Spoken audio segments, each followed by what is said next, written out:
Good evening, one and all. We welcome you all to the International Webinar Series on Holistic Health, Well-being and Sustainable Development 2022-2023. Commemorating Azadi Ka Amrit Mahotsav, nation celebrating 76 years of independence.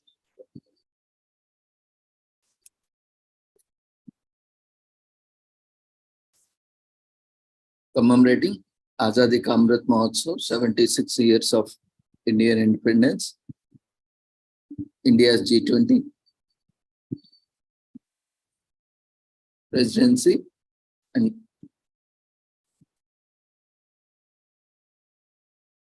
United Nations Sustainable Development Goals 2015 to 2030 as part of awareness and campaigns in collaboration with Sri Holistic Health Foundation India and Sri Research Institute Center for Art Sciences and Wellbeing.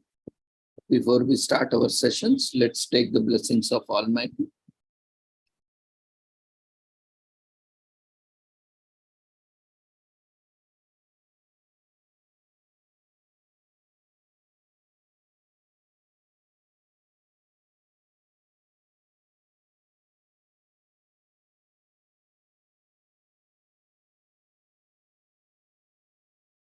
कुरुत्वं कल्याणम् आरोग्यं धनसम्पदः शुभं कुरुत्वं कल्याणम् आरोग्यं धनसम्पदः शत्रुबुद्धिविनाशाय दीपज्योतिर्नमोऽस्तुते दीपज्योतिर्नमोऽस्तुते शुभं कुरुत्वं कल्याणम् आरोग्यं धनसम्पदः शुभं कुरुत्वं कल्याणम् आरोग्यं धनसम्पदः.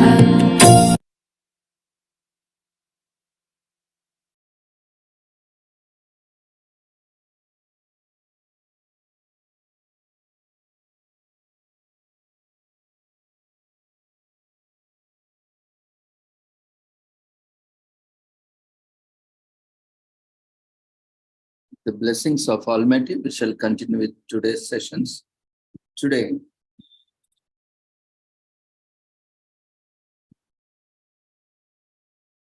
we are commemorating NSS Day, that is known as National Service Scheme.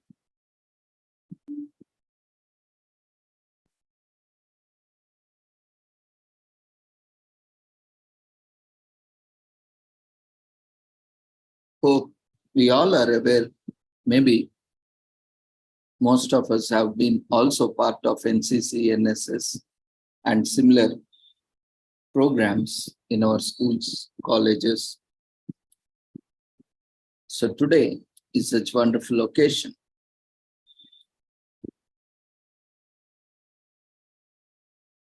In India, the idea of involving students in the task of national service dates back to the times of Mahatma Gandhi, the father of the nation.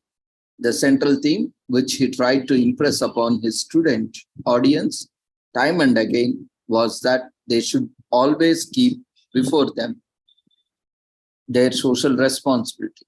The first duty of the students should be not to treat their period of study as one of the opportunities for indulgence in intellectual luxury, but for preparing themselves for the final dedication in the service of those provided the sinews of the nation with the national goods and services so essential to the society, advising them to form a living contact with the community in whose midst their institution is located. He suggested that instead of undertaking academic research about economic and social disability, the student should do something positive so that the life of the villagers might be raised to a higher material and a moral level. The post-independence era was marked by an urge for introducing social service for students, both as a measure of educational reform and as a means to improve the quality of educated manpower. The University Grants Commission, headed by Dr. Radhakrishnan, recommendation, introduction of national services in academic institutions on a voluntary basis with a view to developing healthy contacts between the students and teachers on one hand and establishing a constructive linkage between the campus and the community on the other hand. The idea was again considered by the Central Advisory Board of Education as its meeting held in January 1950 after examining the various aspects of the matter and in the light of experience of other countries in this field. The board recommended that students should devote some time to manual work on a voluntary basis and that the teachers should be associated with them in such work. In the draft first 5-year plan adopted by the Government of India in 1952, the needed for social campus projects, village apprenticeship scheme, etc., were put into operation by various educational institutions. In 1958, the then Prime Minister Pandit Jawaharlal Nehru, in his letter to the Chief Minister, mooted the idea of having social service as a prerequisite for graduation. He further directed the Ministry of Education to formulate a suitable scheme for introduction of the national service into the academic institutions. In 1959, a draft outline of the scheme was placed before the Education Ministers' Conference.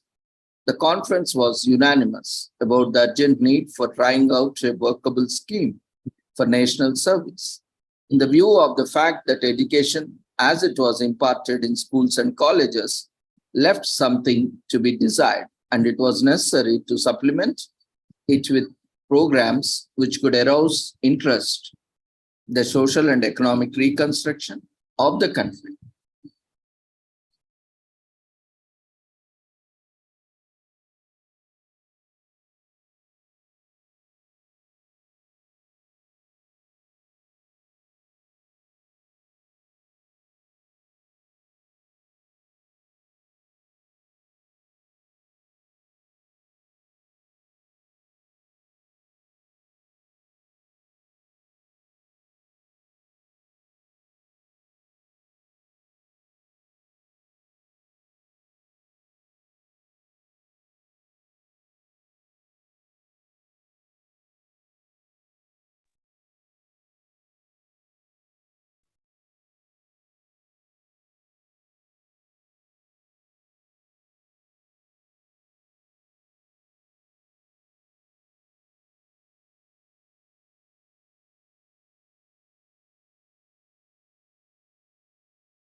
So in 1958,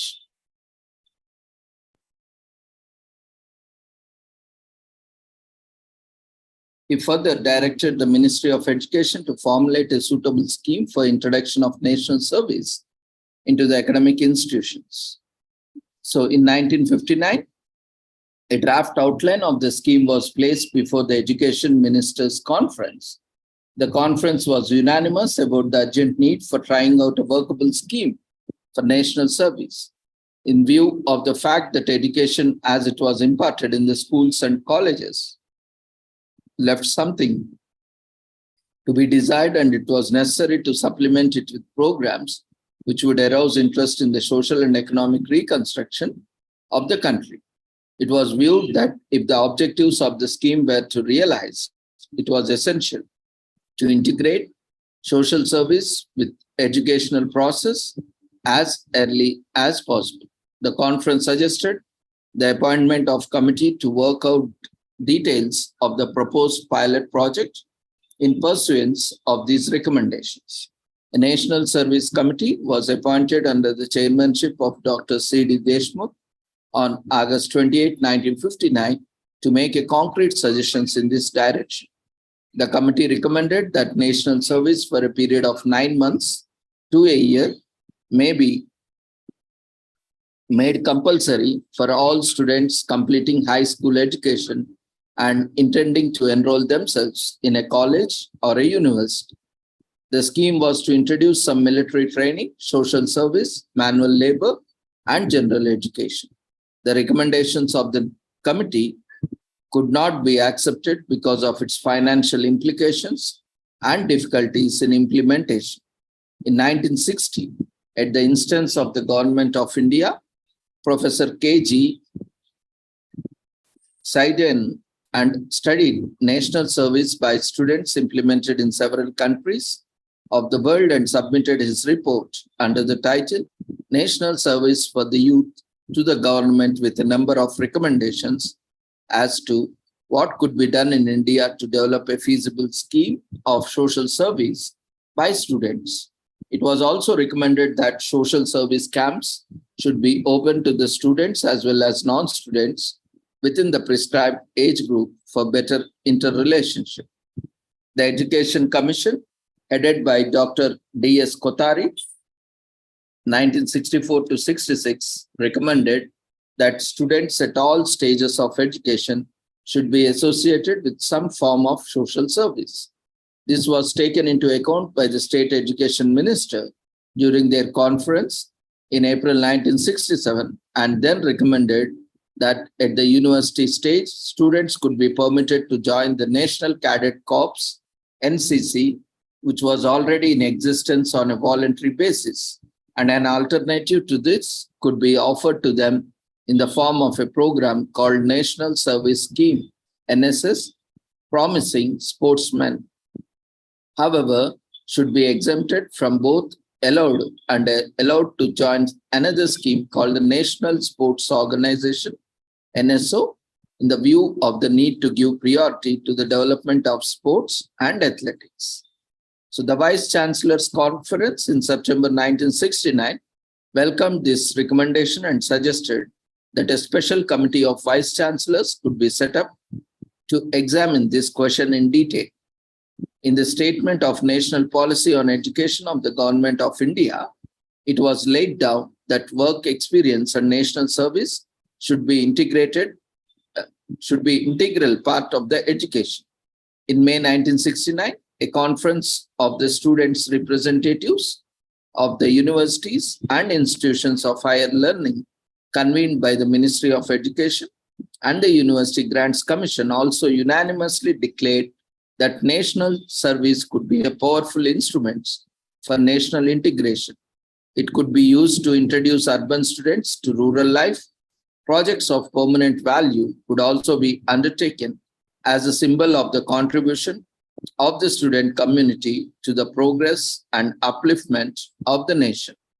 The details were soon worked out, and the Planning Commission sanctioned an outlay budget of 5 crores for the National Service Scheme, NSS, during the 4th 5-year plan. It was stipulated that NSS program should be started as a pilot project in selected institutions and universities. On September 24, 1969, the then Union Education Minister, Dr. V.K.R.V. Rao, launched the NSS program in 37 universities, covering all states and simultaneously requesting the chief ministers of states for their cooperation and help. It was appropriate that the program was started during the Gandhi centenary year, as it was Gandhiji who inspired the Indian youth to participate in the movement for the Indian independence and the social upliftment of the downtrodden masses of our nation. The cardinal principle of the program is that it is organized by the students themselves, and both students and teachers, through their combined participation in social service, get a sense of involvement in the tasks of national development. Besides, the students particularly obtain work experience, which might help them to find avenues of self-employment or employment in any organization at the end of their university career. The initial financial arrangements provided for an expenditure of rupees 120 per NSS student per annum to be shared by the central and the state governments. in the ratio of 7:5. That is, the central government spending 70 rupees and the state government spending rupees 50 respectively per NSS student per year. An amount of rupees 120 per NSS student per annum on program to be shared by the state and central governments in similar ratio.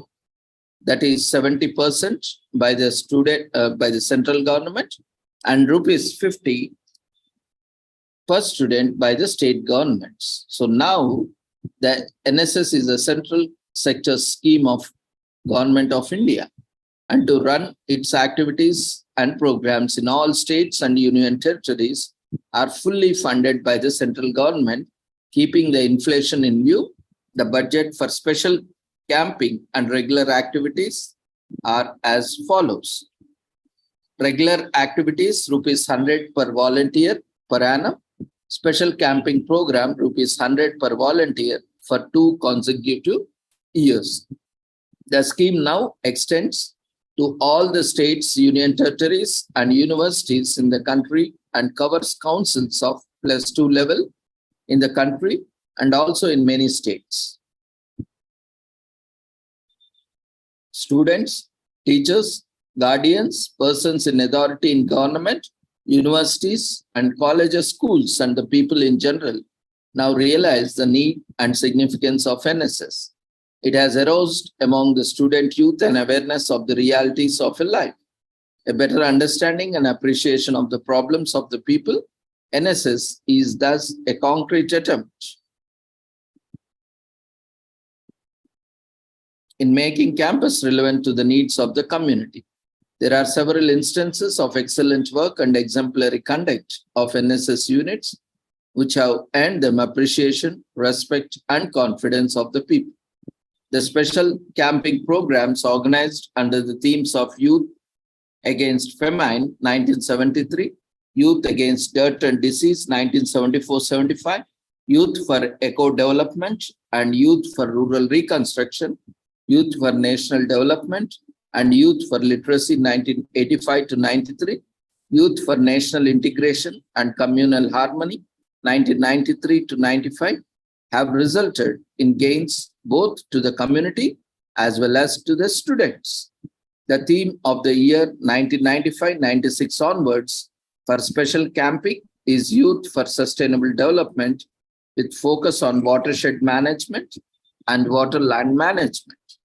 Themes have been selected in accordance with national priorities. Also, from 1991-92 onwards, NSS has launched a nationwide campaign on AIDS awareness called Universities Talk AIDS, in short known as UTA, which has earned international attention and appreciation. Community service rendered by university and +2 level students have covered several aspects like adoption of villages and urban slums for intensive development work, carrying out the medico-social surveys, setting up of medical centers, programs of mass immunization, sanitation drives, adult education programs for the weaker sections of the community, blood donation, helping patients in hospitals, helping inmates of orphans and the physically handicapped, etc. NSS volunteers rendered commendable relief work during natural calamities, emergencies such as cyclones, floods, famines, earthquakes, tsunami, etc. from time to time all over the country. The NSS students have also done useful work in organizing campaigns for eradication of social evils and popularization of the nationally accepted objective like nationalism, democracy, secularism, social harmony, and the development of scientific temper.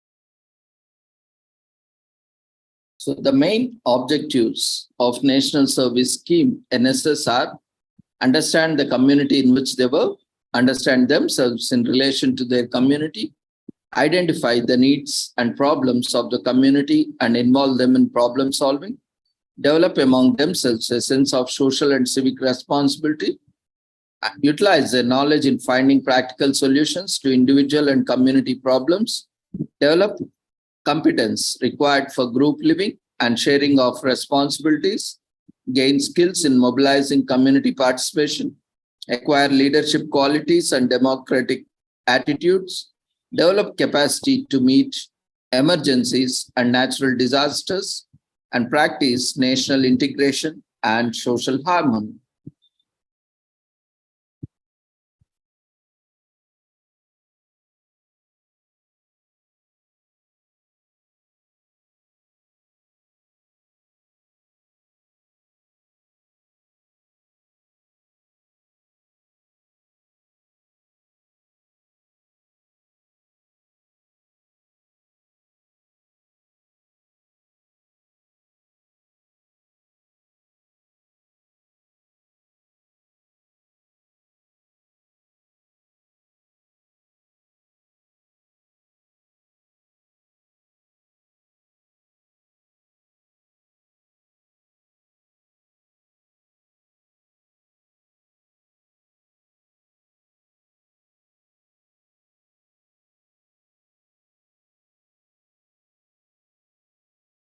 Today,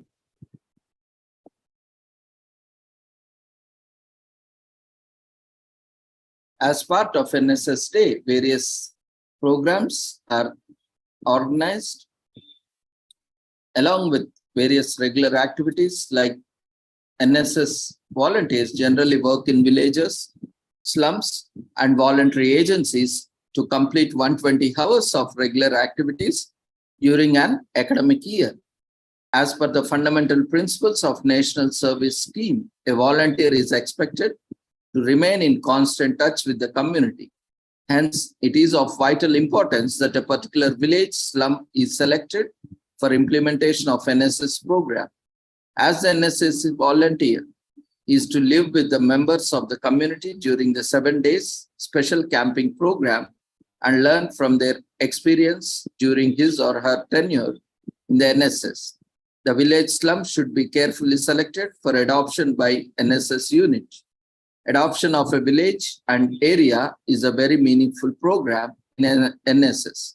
It is far better to concentrate attention on one village and take up the task of development perspective than to fritter away energy in many locations involving too many activities which may not be completed at all, or where the follow-up action may not be possible.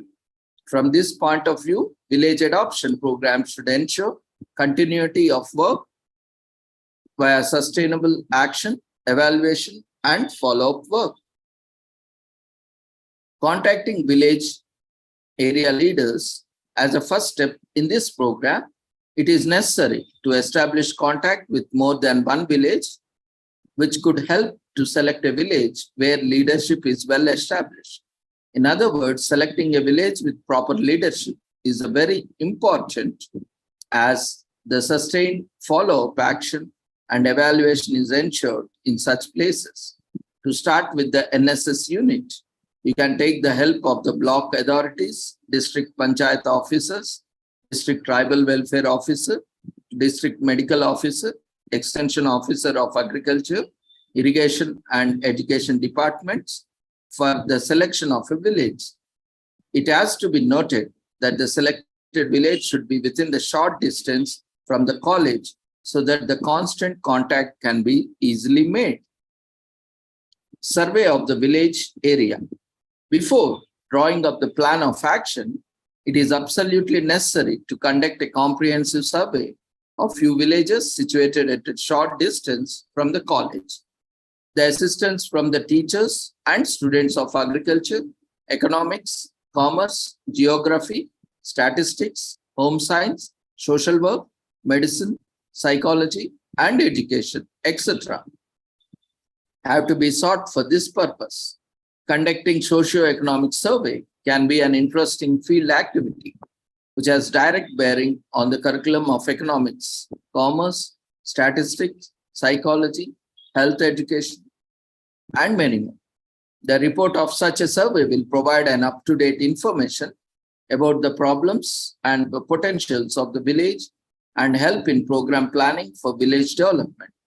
The applied fieldwork will help the students to increase their analytical ability and deepen their thinking. Further, this will help to identify the problems which have been left unnoticed.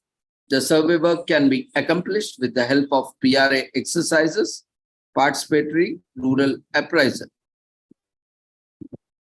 Identification of the problems. It is one of the bases of this need assessment that projects programs are to be formulated. The program officers should be their discretion, use their discretion and should identify the projects which can be completed by seeking assistance from the community's other agencies. The aim of the adoption of village or area is to give new ideas of development to the villages which would improve their living conditions. Once the trust of the communities is won, they start cooperating with the NSS volunteers and approach them for solution of their problems. One of the important services that can be rendered by NSS volunteers is disseminating information about the latest developments in agriculture, watershed management, wastelands development, non-conventional energy, low-cost housing, sanitation, nutrition, and personal hygiene, and other schemes for skill development, income generation, government schemes such as Swachh Bharat, Ayushman Bharat, Accessible India, Digital India, Beti Bachao, Beti Padhao, environment and energy conservation and education, legal aid, consumer protection, and allied fields and various other programs taken up by the state and central governments. The program officers, in short known as POs, should motivate the communities to involve themselves with NSS for the community development work undertaken by the NSS unit. Further, he or she will have to seek the help of various government departments and agencies for technical advice and financial assistance. Therefore, she must establish good rapport with the government officials and development agencies. For this, it is better if the administration is taken into confidence by prior consultations. Completion of projects. As already stated, the program officer must select the projects very carefully as the image of NSS depends upon successful completion of such projects. Successful completion of the projects can win appreciation and credit of the community. Evaluation of the project. Every project should be evaluated after its completion by involving members of the community, government officials, and panchayat officials. The NSS unit should learn from the lapses in the execution of the project and plan for the next project, keeping in view the bottlenecks and constraints faced by them during earlier projects. Adoption of slums.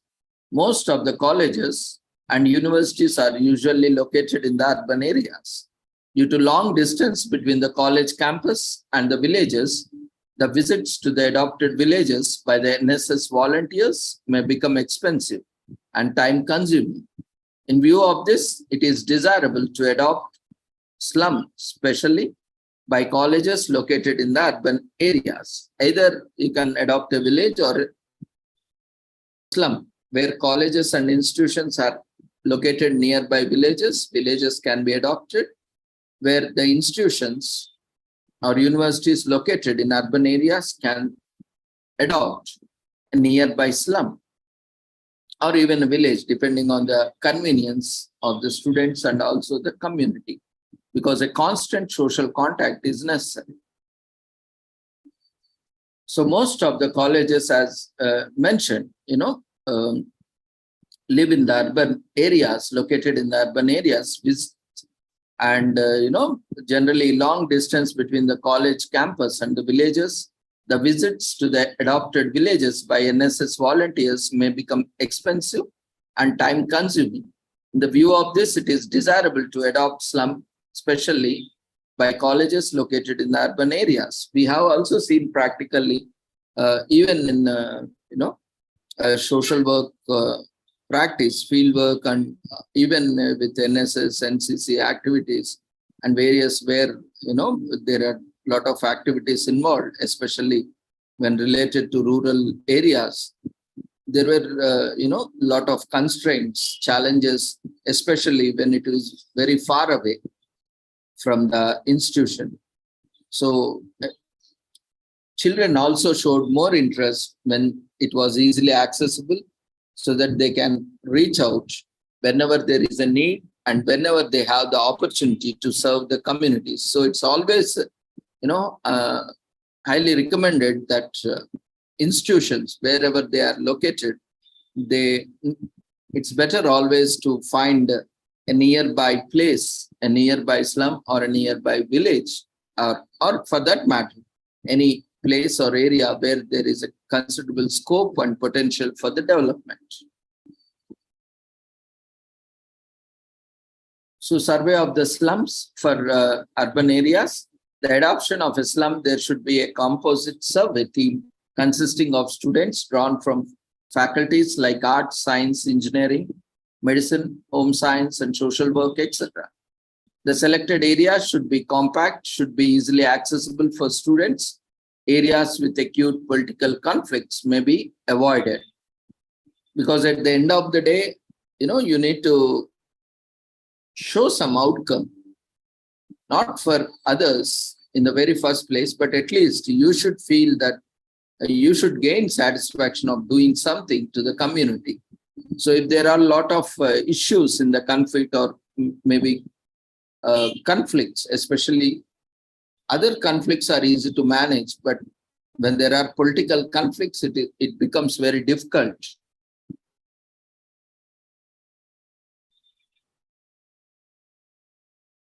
And the issues pertaining to the identification of the problems, project planning, interaction, and coordination with the various departmental agencies, execution and completion of projects shall be undertaken on the same basis lines as discussed earlier or mentioned earlier as part of adoption of villages, which I have mentioned earlier. The progress of projects should also be reviewed frequently, because whenever there are any changes that has to be incorporated, any modifications can be incorporated so that the projects get completed in time and there are no deviations from the project. The issue pertaining to identification of problems, project planning, interaction, and coordination with various development agencies.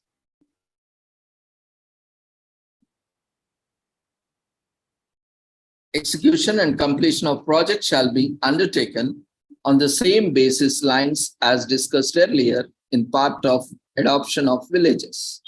The progress of projects should be reviewed frequently. Services in slums. The slum tenements, juggies, and jopuris can be adopted by the NSS units with the aim of slum development. Under these activities, like providing water, waterlogging, sanitation, electricity, drainage, health, and welfare services, life and living conditions can be undertaken. NSS volunteers for slum work, taking into consideration the living conditions and state of the slum dwellers of the slums, only highly motivated students, adaptable, mature, and skilled students should be selected for slum development. Following are the tasks which the students can undertake in the slum areas, including but not limited to: as community investigators, they can prepare brief community profile on various slums in the city or town, covering different amenities, services, and living conditions, etc. As community workers, they can identify local leaders in cooperation with them discuss local problems on cooperative action can be initiated. As program aids, students can help the local communities in launching a number of programs like setting up a free milk distribution center, sanitation drive, recreation, adult-led primary education, health projects like immunization, first aid center, child care, nutrition classes, and the free legal aid centers, etc. They can also help in forming youth clubs, children groups, Mahila Mandal, etc. As the community organizers, NSS students, after establishing rapport with the slum dwellers, can form community association to tackle social problems on a group basis with reliance on local resources, self-help and mutual aid, and with some minimum external assistance. So some suggestions with respect to selection of slums: there should be socio-economic survey of the slum by a team of volunteers drawn from different faculties. The selected area should be compact. There should not be more than 300 residents in an adopted slum. If it is too big, too large, it would be too difficult to take up development activities unless and until we have very good large team and resources. The community people should be receptive to the ideas of improving their life standard.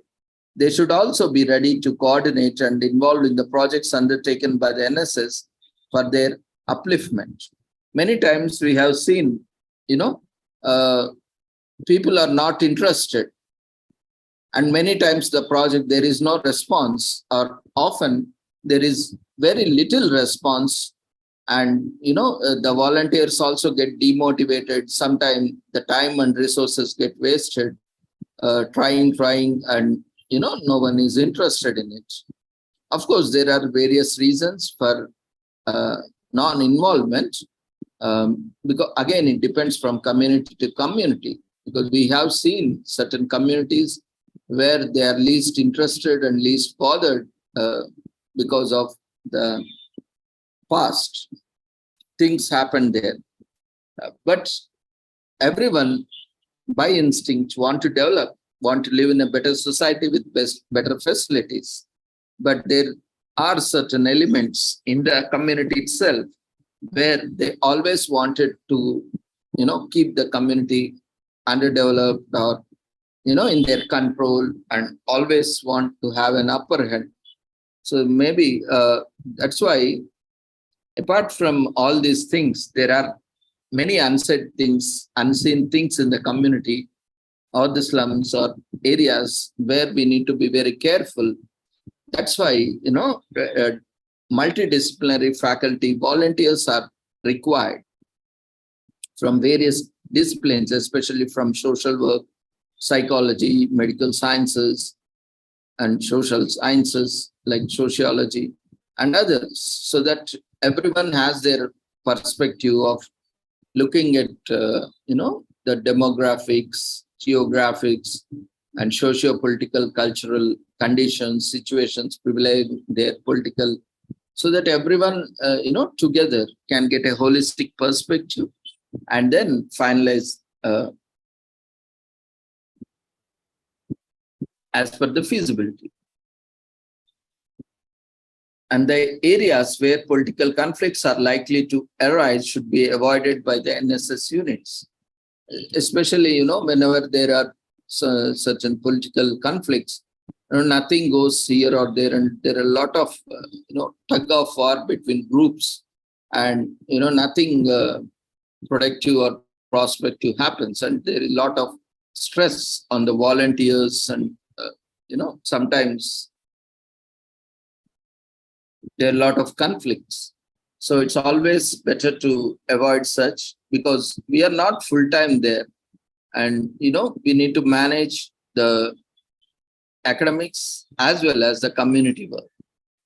And we are also not professionals, because we are not experts in managing things which are very complex. So we need to be very realistic. Often we see, the faculties and also sometimes students are also very much excited, and they are over ambitious, and they think because they want to see the difference, they want to make the difference, and they are often over ambitious, and they finally end up because of practical reality is something different, and they themselves are not able to adapt to the changing situations, and sometimes both the groups become adamant, and nothing works out as expected. So looking at these, we need to be very objective, and the areas should be easily accessible to the NSS volunteers to undertake frequent visit to slums. As you know, most of the students might be coming from village backgrounds or might be from poor backgrounds, and they may not afford their own conveyance or transportation. I mean, especially the private or the individual transportation. So it should be easily accessible. Maybe if it is walkable distance, that will be a great advantage. Otherwise, also there should be a convenient public transport where they can safely, easily, securely go and come back regularly. And that area or the working in the slum needs commitment and hard work. Only sensitive and highly motivated NSS volunteers can find easy to serve in the slum areas. Sometimes this happens, especially students, because generally in the process of not discouraging students, initially, not only NSS, because non-NSS students are also involved, because they also want to take part. Though they are not part of NSS program, they also would like to explore and experience. Sometimes they are also involved. Sometimes even NSS and non-NSS, both students also struggle, face certain challenges and difficulties. But most of the time, by taking care of all these challenges and precautions, most of the NSS programs are successful. Especially, rarely there are certain exceptions. So children may be explored. That's why these pilot tours or, certain tours, village tours or study tours to villages or slums, they will freehand have the exposure of the situations prevailing there, and they get a glance of what can be done and what is possible, what is not possible over there within the time period and within the available resources. So the working in the slum needs commitment, and many times, it's not a one-day work. You need to spend 120 hours in the community doing community work, and you need to document it. And it's not that you go do by yourself and come back. You need to involve the community in the activity. So you need to involve the villagers or the slum dwellers in the activity. It's not like that you have resources, you go there, you do it by yourself without involving anyone, and you say, yeah, this development activity is done. So generally, such activities are not long-lasting, because many times it happens, especially they do not maintain, especially tree plantation or sapling plantations. We see most of the trees or saplings die because no one is there to take care of them.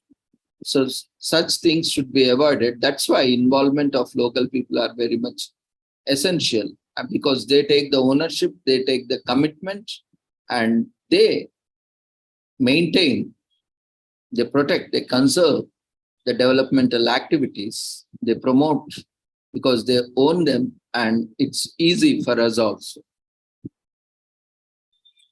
And it becomes more sustainable. And it doesn't happen by just one time. We have seen even in one of the projects, we have seen also, it took a lot of time to get hold of convincing, villagers, because they never want any third person from outside to come and take up some activity, because they strongly felt, like they are incapable. They had a feeling that, that because they were not capable, they were assuming that others will feel that they are incapable, or something like that, underprivileged or something like that, a kind of low self-esteem or something like that, so that they never wanted any outside person to come and take up any activity. So in that cases, it was very difficult.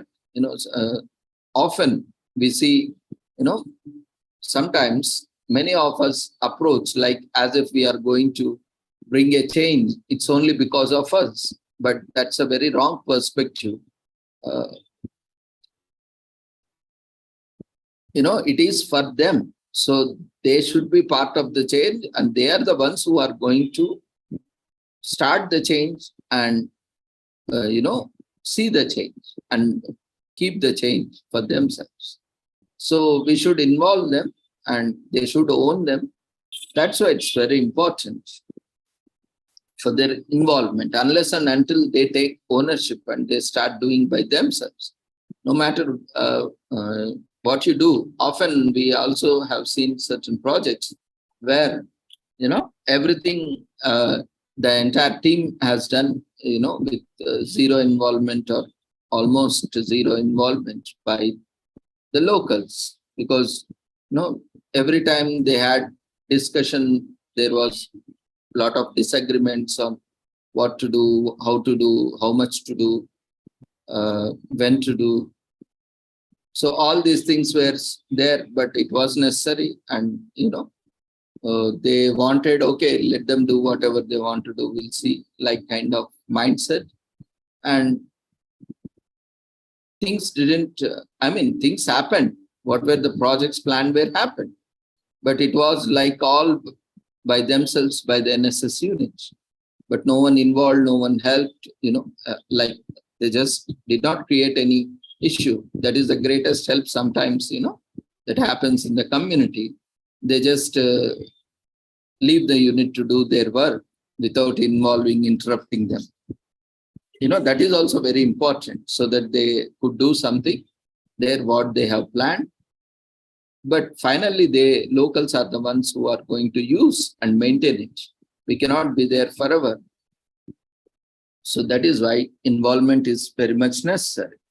Anyway, this all is a process you will also come to learn, especially students who join and who take up these activities. That's why these kind of experiences are very much required for the students, because once they come out of university life, college life, they are going to face real world, even in the corporate sector or even in the government sector, public sector. So they will be more, aware of these things and of the dynamics in the society, in the corporates. They will be able to cope up or adapt. So not only that, a lot of coordination with voluntary organizations and departments, agencies are essential, because you can't do whatever you want. You need to take a lot of permissions, from maybe if you want to dug up something, canal or something like that, you need to ensure, you need to inform to the local panchayat, you need to check with the, telephone department, and you need to check up with the revenue department and all, because there might be electrical cables underground or telegraph cables. We don't know what is there underneath, and we need to get the permissions. We need to take their support. When something happens, when you take up something and something happens, you are held responsible and you need to compensate. And that can, and when we are not aware of what we are doing and what can go wrong, things can really go wrong, or it could prove very costly. So these are certain suggestions. And yeah, as I said, coordination with the voluntary organizations, it may be noted that the NSS unit has no financial resource to implement any program in the adopted villages or slums on its own. Of course, there is some budget, but still that is not good enough, or that is not intended for taking up, projects. So therefore, a successful unit has to closely coordinate with the government agencies and voluntary organizations working in this field. After identification of the needs of the community and the selection of the projects, the program officer should look for the government agency or a voluntary organization who can assist in the completion of a particular project. The different departments of the government like forest, agriculture, adult education, health, child and family welfare can render very useful assistance to the project pertaining to the community work. Voluntary organizations, NGOs, can help in forming public opinion in favor of NSS projects units. Adult education samitis, Nasha Bandi boards, Yuva mandals, Mahila mandals can provide additional assistance to the NSS units. Similarly, voluntary land statutory welfare agencies such as community centers, residential institutions for children, women, aged, and the institutions for physically handicapped and disabled can provide a wide scope of choice of services to the NSS volunteers. NSS volunteers can be placed within these agencies considering the inherent aptitudes and inclinations of the NSS volunteers. And NSS volunteers must be told to develop a sense of belonging and respect for the people with whom they are working. Working in close collaboration with these agencies will help the NSS volunteers in understanding the problems of a vulnerable section of the society.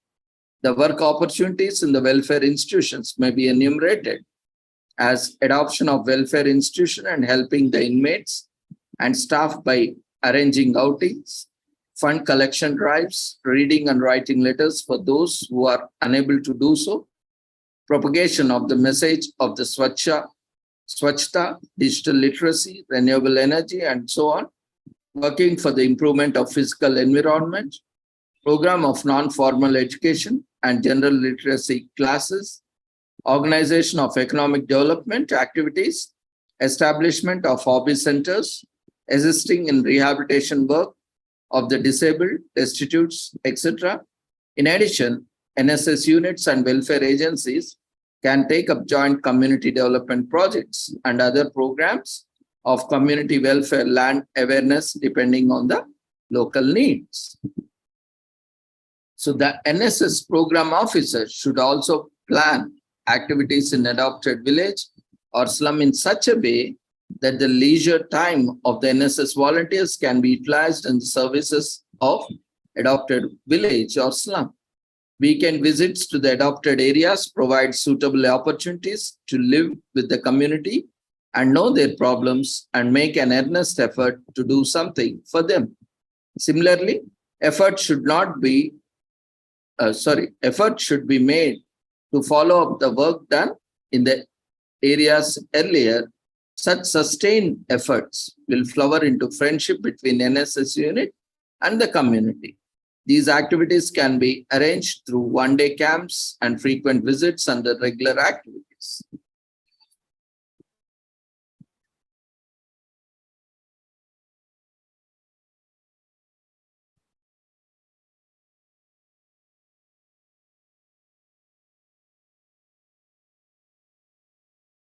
There are also various special camping forms, which are, special camping, which forms an integral part of National Service Scheme. It is also a special appeal to the youth as it provides unique opportunities to the students for the group living, collective experience sharing, and constant interaction with the community. Special campings are organized generally on various development issues of national importance. In the past, the themes of special campaign program has been youth against famine, youth against dirt and disease, youth for rural reconstruction, youth for eco development, and youth for mass literacy, youth for national integration and social harmony, youth for sustainable development with special focus on watershed management and wasteland development. Every year, 50% of the volunteers of each NSS unit are expected to participate in special camps, which is of 7 days duration. So, what are the contributions of special camping program? Concerted efforts have to be made for a number of years for reconstruction activities in rural areas and urban slums for improving the living conditions of economically and socially weaker sections of the community. But this, the universities, colleges, and +2 institutions having NSS have a special role to play in collaboration with other departments and local authorities engaged in development work.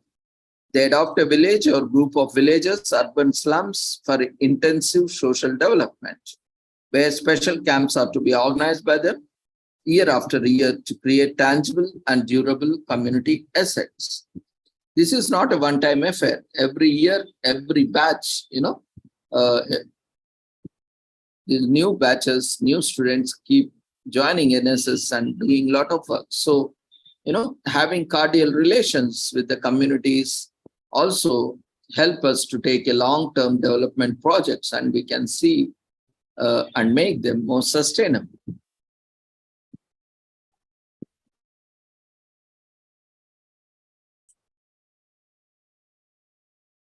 So the objectives of the special campaigning program include the primary objectives of the special campaigning program are making education more relevant to the present situation to meet the felt needs of the communities and supplement the education of university, college, school students by bringing them face to face with the community situation, to provide opportunities to NSS volunteers to play their due roles in the implementation of various development programs by planning and executing development projects, which not only help in creating durable community assets in rural areas and slums, but also result in improvement of the condition of weaker sections of the communities. Encouraging the students and non-students, youth to work along with the adults in rural areas, thereby developing their character, social consciousness, and commitment. Discipline and healthy and helpful attitudes towards the community.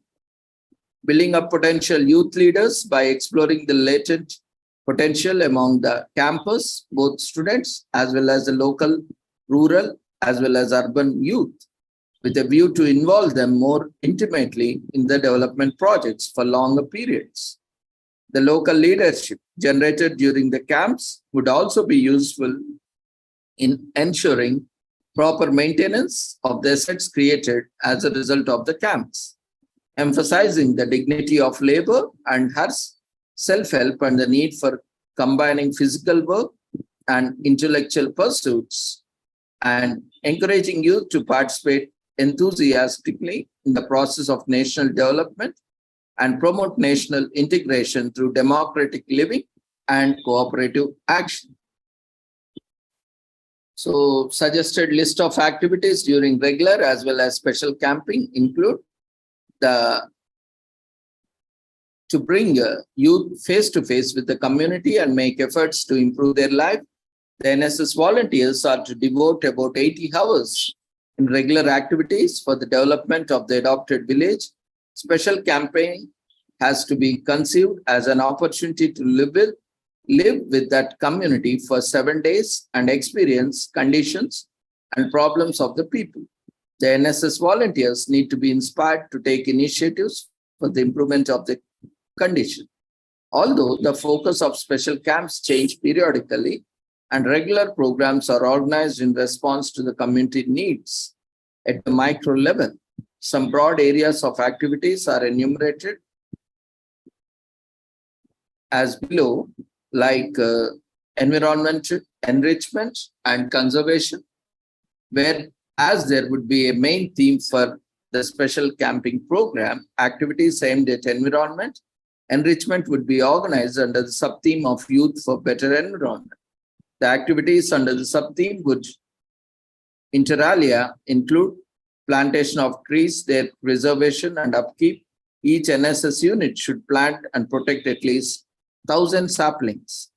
Creation of NSS parks, gardens, construction and maintenance of village streets, drains, etc., as to keep the environment clean, construction of sanitary latrines, etc., cleaning of village ponds and wells, popularization and construction of gobar gas plants, these are biogas plants, use of non-conventional energy, environmental sanitation and disposal of garbage and composting, prevention of soil erosion and work for soil conservation, watershed management and wasteland development, preservation and upkeep of monuments and creation of consciousness about the preservation of cultural heritage among the community.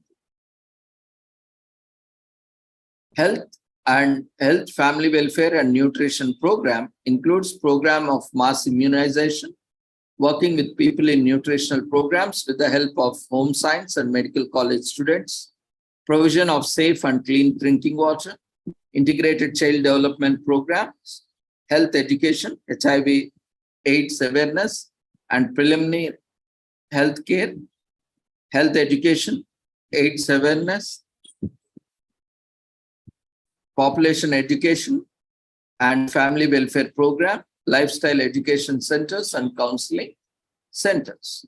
Programs aimed at creating an awareness for improvement of the status of women. They may inter alia include programs of educating people and making them aware of women's rights, both constitutional and legal, creating consciousness among women, and they too contributed to economic and social well-being of the community. Creating awareness among women that there is no occupation or vocation which is not open to them provided they acquire the requisite skills, and imparting training to the women in sewing, embroidery, knitting, and all other skills wherever possible. And Beti Bachao, Beti Padhao program. Social service programs under this, depending on the local needs and priorities. The following activities, programs may be undertaken like work in hospitals, for example, serving ward visitors to cheer the patients, help the patients, arranging occupational or hobby activities for long-term patients, guidance service for outdoor patients, including guiding visitors about hospitals' procedures, letter writing, reading for the patients admitted in hospital, follow-up of patients discharged from the hospital by making home visits and places of work assistance in running dispensaries, and many more. Work with the organizations of child welfare, work in institution meant for physically and mentally handicapped, organizing blood donation, eye pledge programs, work in Cheshire homes, orphanages, homes for the aged, etc. Work in welfare organizations of women, prevention of slums through social education and community action. Production-oriented programs include working with people and explaining and teaching improved agriculture practice, rodent control, land pest control practices, weed control, soil testing, soil health care and soil conservation, assistance in repair of agriculture machinery, work for the promotion and strengthening of cooperative societies in village, assistance and guidance in poultry farming, animal husbandry, care of animal health care, popularization of small savings and assistance in procuring bank loans, relief and rehabilitation work during natural calamities. These programs would enable the students and share the agonies of the people affected in the wake of natural calamities like cyclones, floods, earthquakes, etc. The main emphasis should be on the participation in programs and working with the people to overcome their handicaps and assisting the local authorities in relief rehabilitation work in the wake of natural calamities.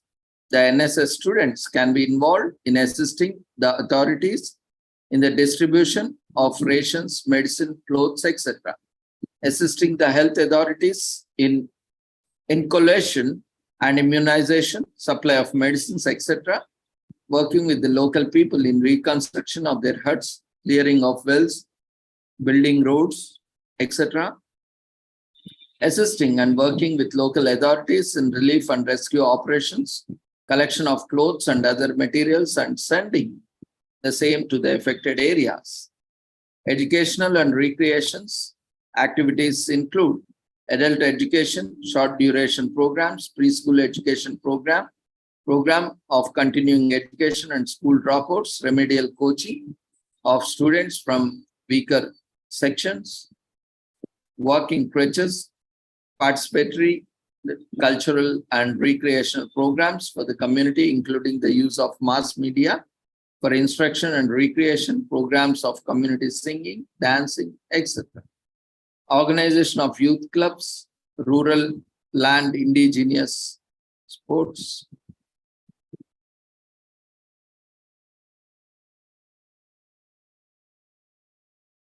Programs including discussions on eradication of social evils like communalism, casteism, regionalism, untouchability, drug abuse, etc. Non-formal education for rural youth, legal literacy, consumer awareness, Swachh Bharat Mission, digital awareness, voter awareness. These are just an illustrative list of the type of activities that can be undertaken. And as a program, it would be open to each NSS unit to undertake one of these programs or any other activity which may seem desirable to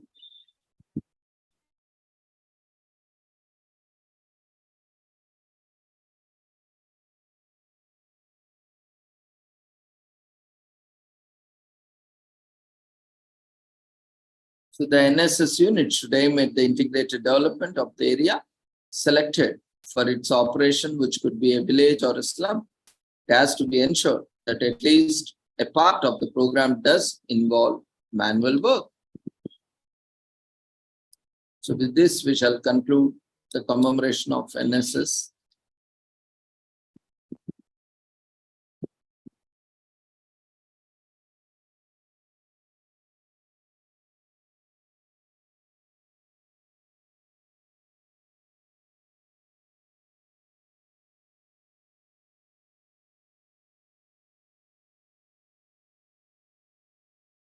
Today is also commemorated as World Day of the Deaf, as we have commemorated yesterday International Day of Sign Languages. This entire week is also celebrated as International Day of Deaf People or World Day of the Deaf. It is celebrated it's celebrated last Sunday of September, falling on 26th this year. 24th this year, that is today, being Sunday, that recognizes the rights of deaf people all around the world and calls on different organizations to help uphold these rights on the day of the deaf.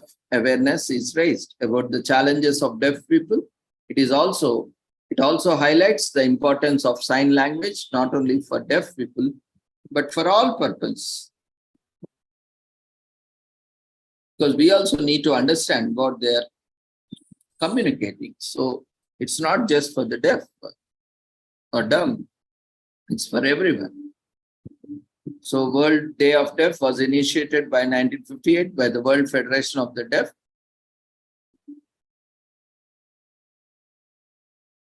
which falls on Sunday of the International Week of the Deaf and International Day of Sign Language, which is the last week in the month of September. So World Day of the Deaf calls for the attention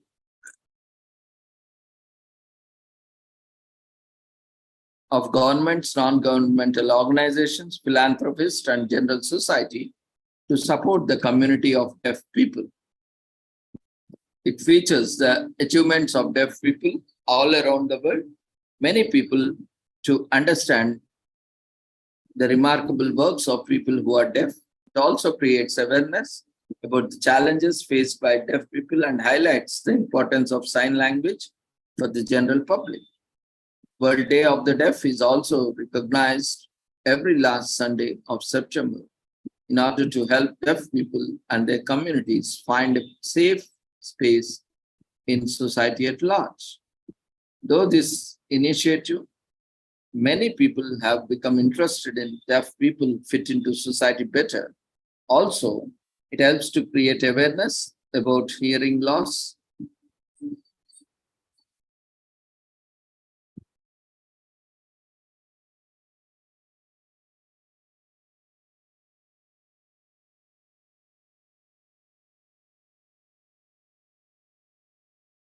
It has been found that many people are at risk of avoidable permanent hearing loss. Organizations like the World Health Organization and United Nations are very much concerned about the issues of deafness, and they have given their support to the World Federation of the Deaf. However, during holidays, people are encouraged to support those suffering from hearing loss. It is also a day to help create awareness and concerns.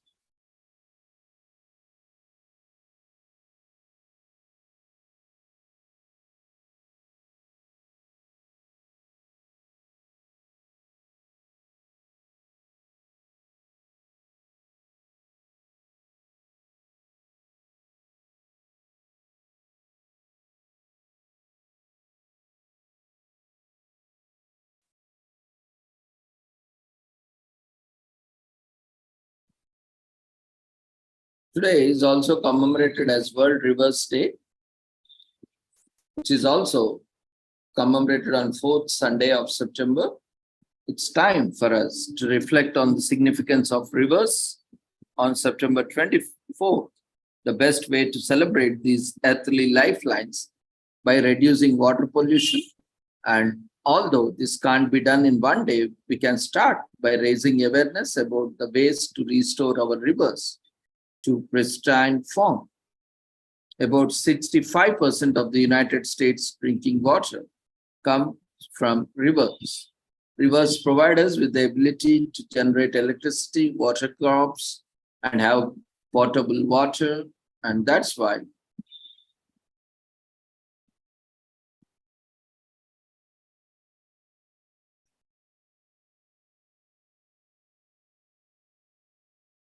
65% of the United States drinking water comes from rivers.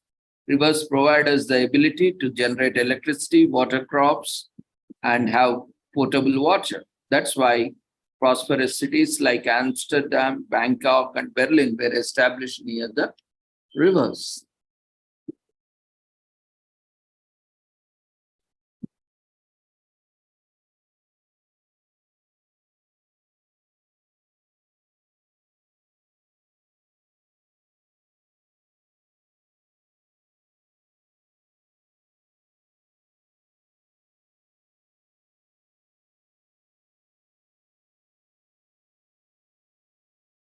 The first World Rivers Day was celebrated in 2005, and all the climate change activists showed their solidarity by organizing the very first World Rivers Day event. Today, World's Rivers Day is observed in 100 countries around the world, where those involved show the community and society at large. They can limit the threats of depleting waterways. In 2019, a draft protect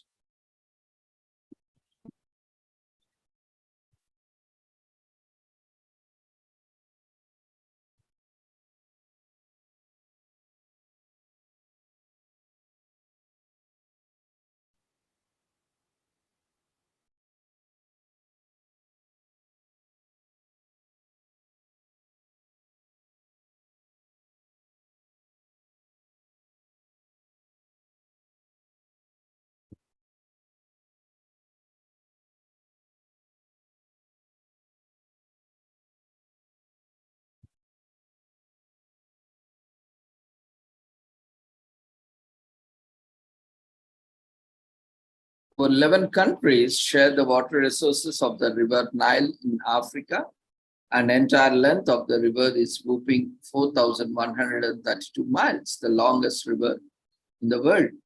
The Zaire River is about 700 feet deep, the deepest river in the world. The river of five colors due to its distinctive colors.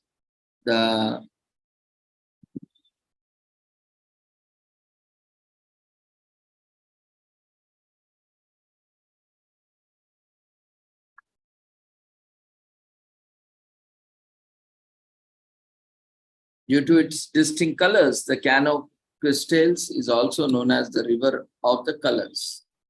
The shortest river in the world is called Roe River. It is only 201 feet long and is found in Montana, the shortest river in the world. Despite being hailed as one of the safest cities in the world, El Paso in Texas is just a river away from Zores, which is deemed to be the most dangerous city in the world. Rivers are not more geographical structures. Rivers are lifelines of human civilizations. A river would be reason for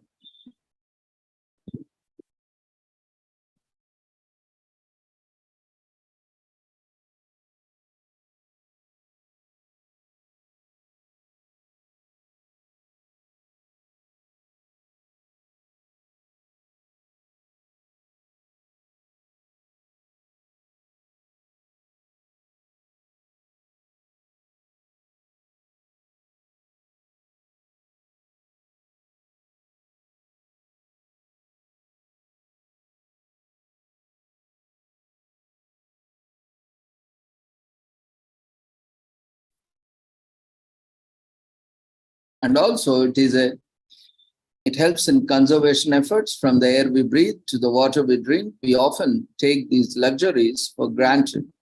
Days like these create awareness. The simple act of being able to drink water from rivers will be soon impossible if we don't act fast. Anyone who wants to travel out of the city for the weekend and spend their time hiking, rappelling down waterfalls and swimming in the rivers, we would use World Rivers Day as an opportunity to do.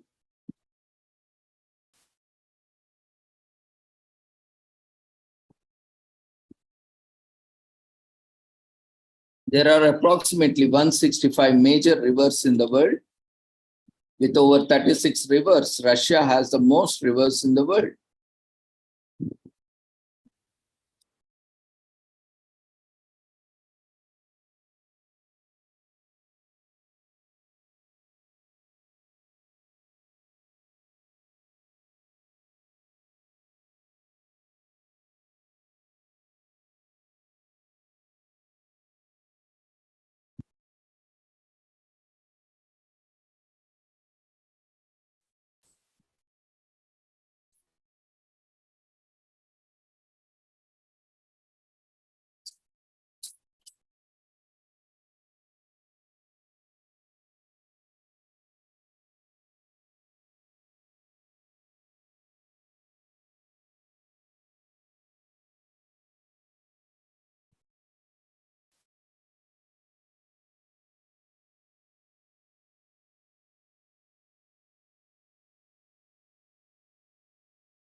World Rivers Day is also a celebration of the world's waterways. It highlights the many values of our rivers, strives to increase building public awareness, and encourages the improved stewardship of all rivers around the world. Rivers in virtually every country face an array of threats, and only through our active involvement we can ensure their health in the years ahead. In 2005, United Nations launched the Water for Life Decade to create a greater awareness of the need of the better care for our water resources. Following this, The establishment of World Rivers Day was in response to the proposal initiated by the internationally renowned river advocate Mark Angelo. The proposal for a global event to celebrate rivers was based on the success of BC Rivers Day, which Mark Angelo has founded and led in Western Canada since 1980. A World Rivers Day event was seen by agencies of the UN as a good fit for the aims of Water for Life decade, and the proposal was approved. River enthusiasts from around the world came together to organize the inaugural WRDB event, World River Day event. The first event in 2005 was a great success, and Rivers Day was celebrated across dozens of countries. Since then, the event has continued to grow. It is annually celebrated on the fourth Sunday of every September. Last year, several million people in up to 100 countries celebrated the many values of our waterways.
Let's watch a short video.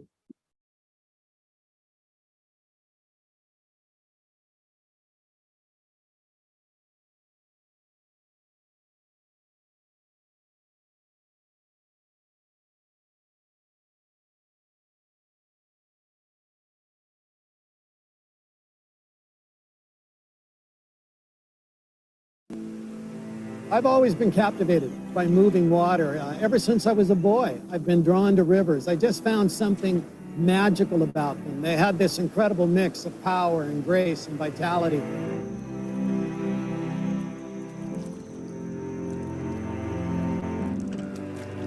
I feel very fortunate to have spent so much of my life on rivers, but I've also seen enough to make me fearful about what lies ahead for all waterways.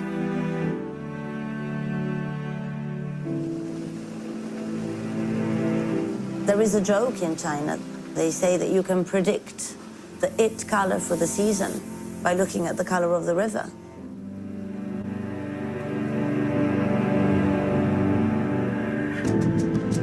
If you travel where most of the world manufactures, you end up with having rivers that are turning blue.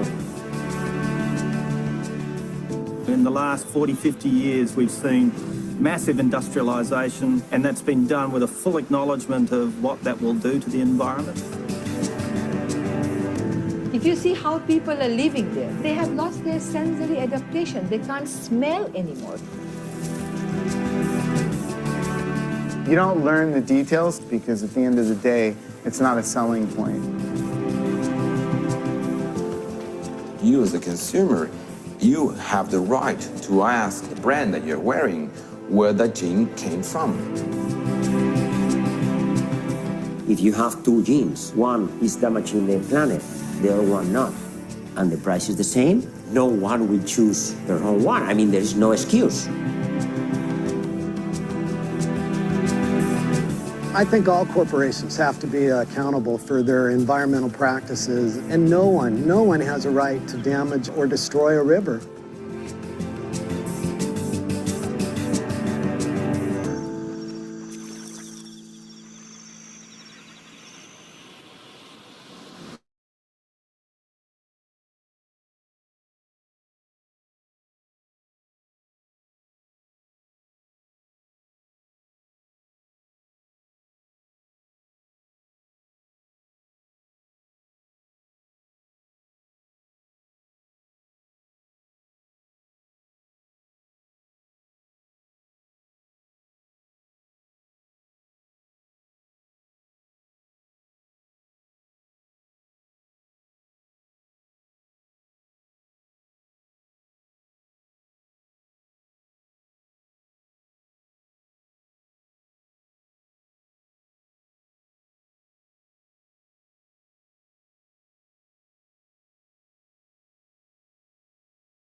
So even the Save Rivers campaign by our spiritual Sadguru is also widely became popular and recognized even by United Nations and other organizations at local, national, regional, and international levels.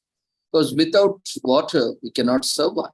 And water is not just, a right. Water is a right, basic right, or not just for human beings, for the entire species on the planet.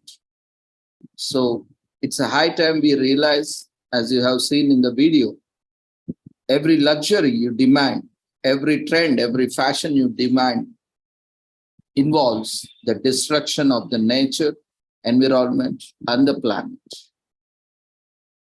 Unless and until we make a sustainable choices, we make an eco-friendly choices, we are continue to destroy ourselves indirectly by destruction of nature, environment, and planet, which is equally destroying ourselves.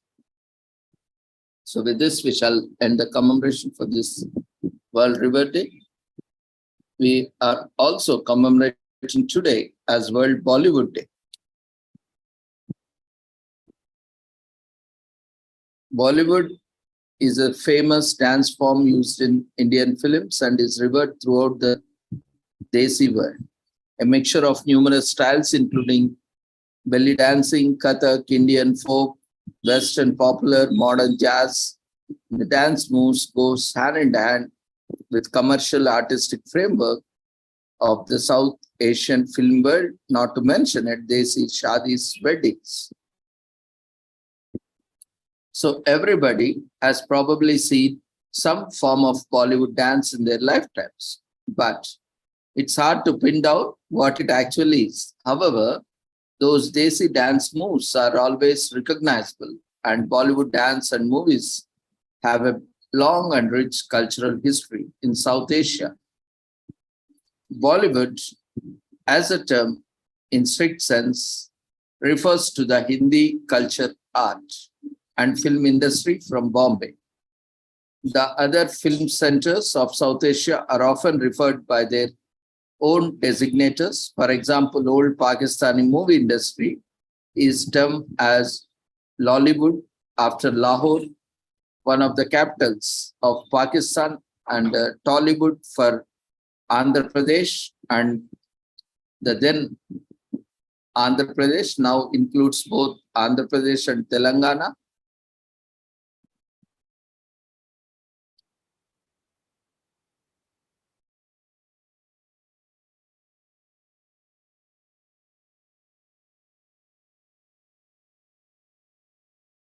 And with different names at different regions. Like in Kerala, it is also known as Kollywood and similar. But Bollywood, Tollywood, Hollywood are generally the most famous and popular, movies and dance, which are quite popular and creating waves in the world. However, since the Bombay Hindi film industry dwarfs the other production centers, the term Bollywood is generally extended to mean the entire South Asian film culture. The international appeal of the Bollywood dancing is something that has been many decades in making. Originally, it was found only in the places that had a significant consumption of Indian films, such as former Soviet Union and the Middle East. During the 1930s, Bollywood films were made often to raise awareness of what filmmakers saw as the societal issues of the time. Industry was already blooming with several well-known film producers with dialogue in root of the India's diverse language groups. The first color film, Kisna Kanya, was released during this era. World War II and Indian independence from Britain did nothing to slow down Indian film industry. Bollywood was fast becoming known as India's obsession and post-independence, cinema gained wide recognition. The creation of the Film and Television Institute of India, that is FTII, a national cinema award show and India's first international film festival, rocketed Bollywood to the world stage. But a few years ago, it started to become popular in Europe, and today it is rising in popularity in the US, Canada. Today, dance schools that teach this style can be found in almost major cities. So the first Bollywood film was released in 1913. Raja Harishchandra becomes the first movie filmed by an Indian, releasing for viewing in Bombay. Kisan Kanya releases, largely remembered by Indians as the country's first indigenously made color film in 1937. Bollywood started gaining attention from people from different countries and cultures, piquing interest from Western societies in 1970.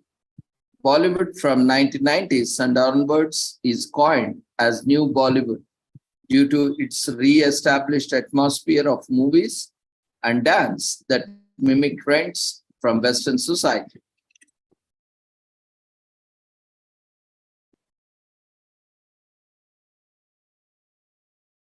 The fierce rivalry between the neighbors, India and Pakistan, in politics on the cricket pitch is also internationally acknowledged. And yet for decades, Bollywood has stolen the limelight, monopolizing the world's attention. Lollywood has other ideas and it's worth watching and listening it also. Keeping the political rivalries aside, let's appreciate the art, culture and traditions. Of course, they are also our own people, got divided due to political interests and have been manipulated, brainwashed, brainstormed for the various activities which have made them against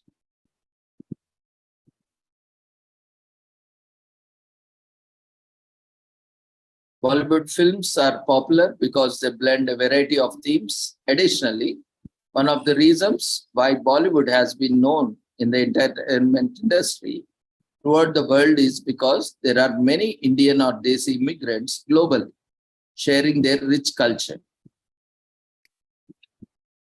So in terms of number of movies per year and the worldwide audience, Bollywood is bigger, producing 1,000 movies in a typical year, watched by worldwide audience of 3 billion compared to Hollywood's 500 movies annually, watched by 2.6 billion viewers worldwide.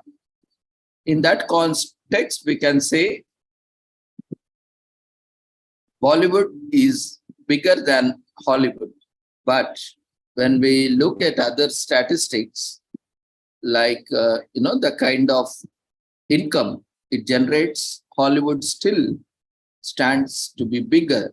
But now the recent trends with the various movies like Bahubali, it has broken the records even where the Bollywood also failed to achieve. So like that, many movies are coming up which has thrown a challenge to Hollywood as well.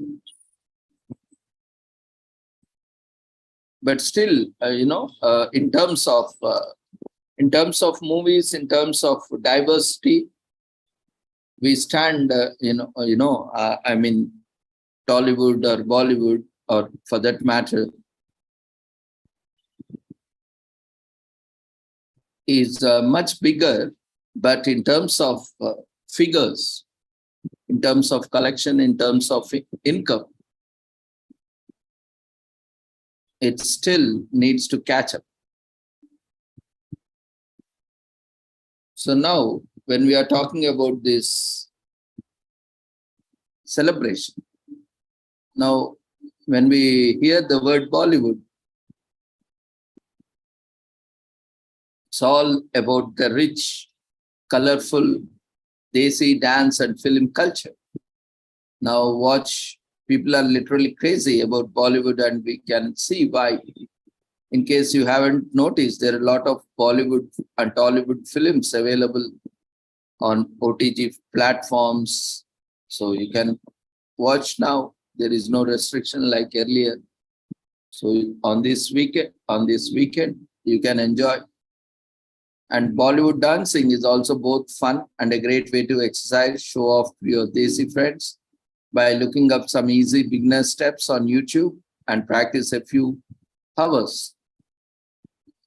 So you can practice from anything from Tumka, pretty much Bhangra for boys, Wawa for aunties, and Anaconda if you have a partner. There's something for everyone. And don't be embarrassed the sway of those hips, and most importantly, dance with smiling and enjoying it. In places such as India, Pakistan, Bangladesh, pretty much everyone knows Bollywood celebrities. They are the talk of the town. And the region's version of Hollywood drop famous names such as Amitabh Bachchan, Aishwarya Rai Bachchan,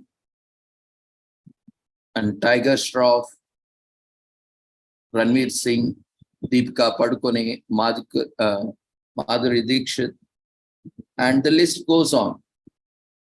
These are, much newer, but we have the good old days veteran actors who made much more popular.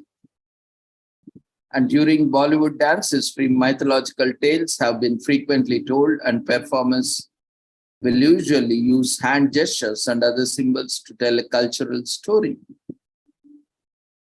And it's all about expression, culture, and tradition. Bollywood dance movements and steps include a significant amount of neck and head movements, as well as facial expressions, feet placements, and hand movements to assist in telling the story of a dance. Dance as a worship. Bollywood dances are religious dances that are seen as a kind of worship, originally acted out in front of Hindu deities and take place during special occasions in temples.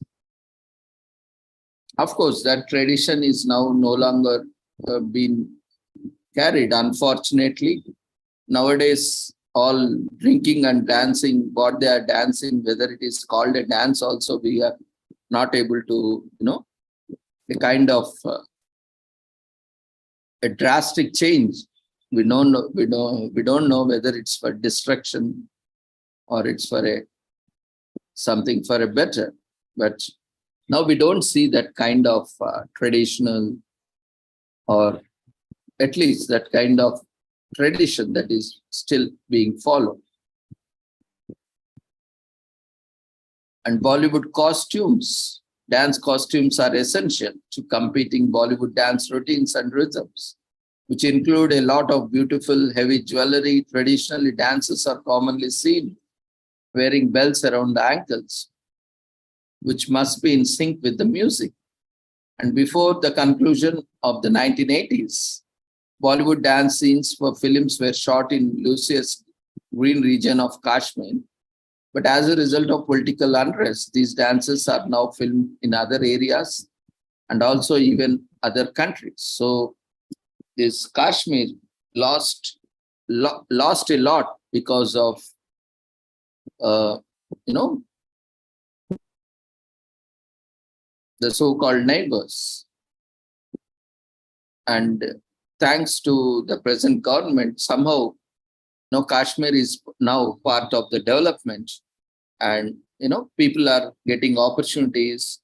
We rarely used to get anything from Kashmir, like nowadays, even we get to see a lot of serials, lot of web series from Kashmir as well. So comparatively, even now, Kashmir people are much more happier. And still some portion of Kashmir is still, had to be freed up. But again, that's a political angle. We are not getting into that.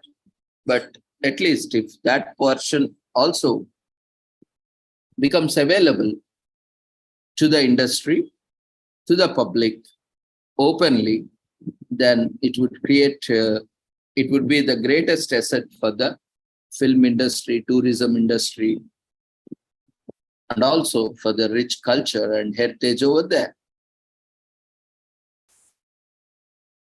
For the locals as well as the nation.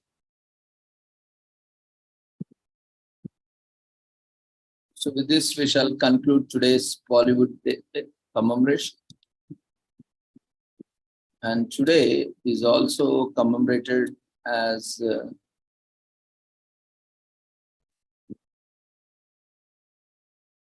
Bluebird of Happiness Day in US. Bluebirds have long been associated with joy, happiness, and luck. They can be spotted on wedding cards, nursery walls, and have the subjects of many paintings and songs. The phrase Bluebird Days is used to describe a sunny day following a storm. If you are into the skiing and the snowboarding, you probably know the Bluebird Days is also used to refer to the days with sunshine, good visibility, and fresh snow. Bluebirds are cherished for their beauty, devotion to their family, and delightful singing. These tiny creatures remind us of small joys that we experience every day. A bluebird is easy to spot. A male bluebird has a brilliant blue-black flame, orange belly, while a female bird has duller colors than males, much like many other birds. For the longest time, it has been known that the bluebird is a harbinger of happiness. This notion was first held by the Chinese, who saw the bird as immortal, a protector and a symbol of the sun. Native Americans too were in a deep awe of the bluebird. Navajos revered it as a spirit in animal form, and the Iroquois believed the bluebird's song would make the harsh winters bearable. For the Russians, the bluebird represented hope. In 1908, a play named The Bluebird by Maurice Maeterlinck depicted two children in search of bluebird of happiness. This play was adapted into an opera, several films, and children's novel, further popularizing the assumption that bluebirds bring happiness. Historically, the bluebird has featured everything from artwork to advertisements. It is also believed that the bluebird announces the arrival of spring. Every American pioneers called these bluebirds blue robins because of their bright orange breasts and iridescent blue-black tail. Bluebirds are friends to gardeners because they keep plant-damaging insects and other pests at bay. In 1934, the song Bluebird of Happiness was recorded. It was composed by Sander Hermati, and the words were written by Edward Heyman. By 1945, the song had become an international hit. Many other Bluebird songs followed, including Joy Garland's Hello Bluebird and Paul McCartney's Bluebird. It is safe to say for many years to come, bluebirds will continue to be the symbol of all things good. We are also commemorating Gold Star Mothers and Family Day in US, traditionally observed on last Sunday in September. That day is for honoring families of those who have received the Gold Star, a military award no one wants. The award commemorates the tragic death of a military member who has perished while in the line of duty and hopes to provide a level of comfort to the parents and families that are left behind. Since the World War I, a Gold Star family has signified a family that has lost one of its members in the combat. The family can display a Gold Star service flag for any military family members who died from any honorable cause. Each Gold Star on the flag signifies a death. Though today only around 1% of the country is involved in military service, as compared to 12% during other times of war, like World War II. There are still a significant number of surviving Gold Star families, not to mention Gold Star lives on in a family legacy. Today is also commemorated as Heritage Day that celebrates South Africa roots, their rich, vibrant and diverse cultures. South Africa is called the Rainbow Nation due to its color and diversity, and that's why Heritage Day exists. Its goal is to nurture and embrace South African culture for what it truly is, accepting all races and genders. The day is usually celebrated with a cookout known as Braai, and we suggest that you channel your inner South African and celebrate with a feast of your own. Today is also commemorated as Energize Day in US. With all baggage life gives us sometimes, we all need time to cool off and focus on ourselves. And Energize Day, which occurs on the day after after the autumnal equinox on September 24th, gives us a perfect chance to do so. If you never have time to relax and regenerate, you have no excuse on the day that was created just for that. Today is the best time to do whatever gives you peace and make your soul smile. Today is also commemorated as Lash Stylist Day in US to appreciate eyelash stylists and people in the business of stylish eyelash extensions. Eyelash extensions are cosmetic applications made to enhance the length, curl, fullness, and thickness of natural human eyelashes. The eyelash extensions could be made from any of the several materials, including mink, silk, synthetic, human, or horsehair.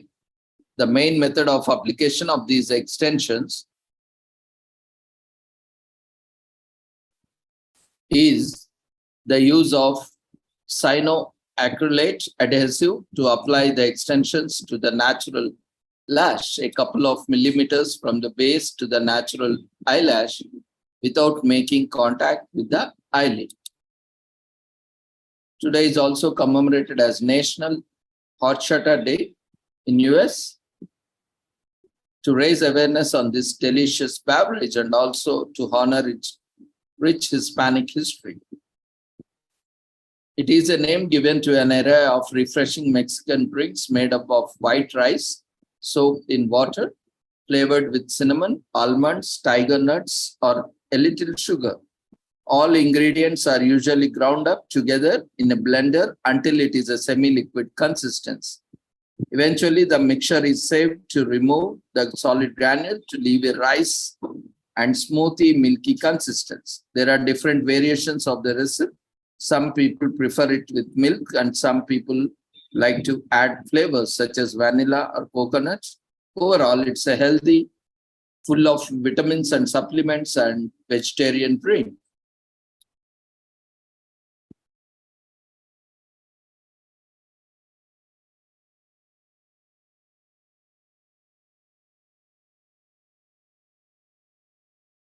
Today is also commemorated as Schwenkfelder Thanksgiving Day in US, which is a day to express gratitude.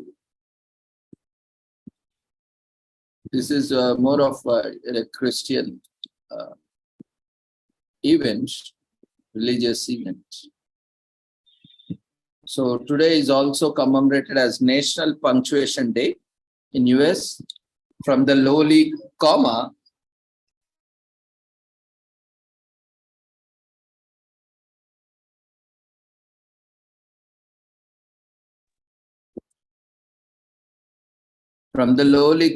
to the flamboyant emphasis, National Punctuation Day on September 24, the punctuation that makes our words legible and gets out our point across.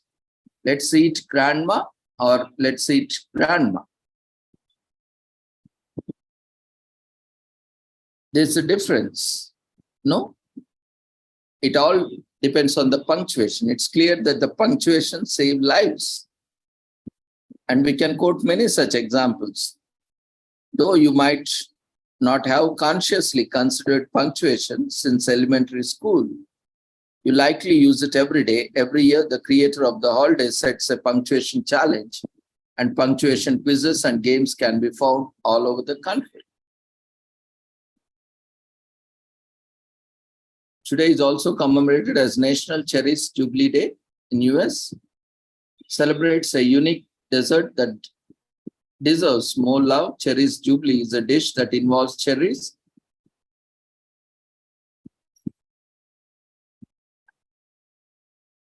So with this, we shall end the commemorations. Thank you everyone for joining us on this day. We request everyone to quickly submit the feedback form, which has been raised in the form of polls. And those who have not registered, we request you to register for today's webinar. The link has been already shared in the chat box. I'm sharing it once again.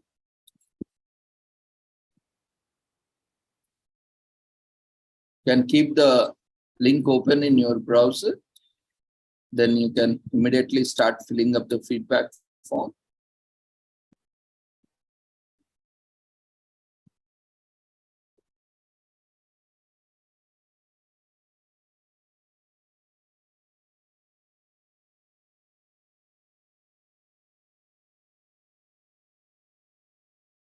We also shared the upcoming seminars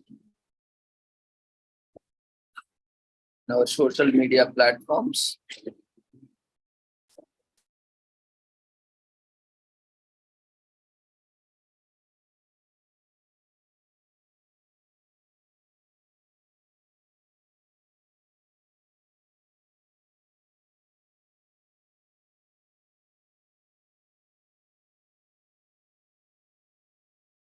We request everyone to fill the feedback form before you leave the platform. Thank you once again for joining us. See you all tomorrow. Take care. Good night.